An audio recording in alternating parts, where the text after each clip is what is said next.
Welcome to the Slop Temple. We pray this video helps. You begin by opening Task View with Win plus tab or the Task View button. This shows current windows and desktops. Once open, click New Desktop or press Ctrl plus Win plus D to create a fresh workspace.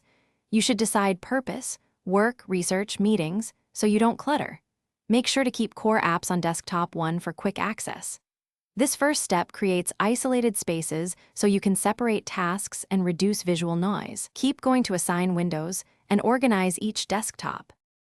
Now you organize windows across desktops. Switch with Ctrl plus Win plus left or right to jump between spaces. That's faster than Task View.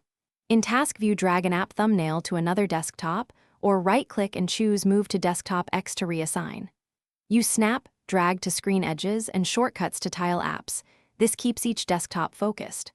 Once arranged, pin frequently used apps to the taskbar so they're easy to open. These steps give structure.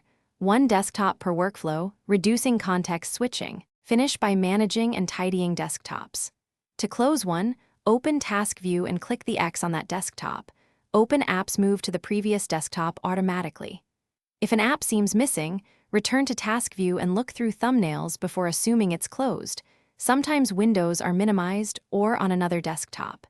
If desktops behave oddly, sign out or reboot to reset the virtual desktop state. That simple restart resolves most glitches, so you can get back to an organized workspace quickly. Thanks for watching. Consider subscribing if we helped you.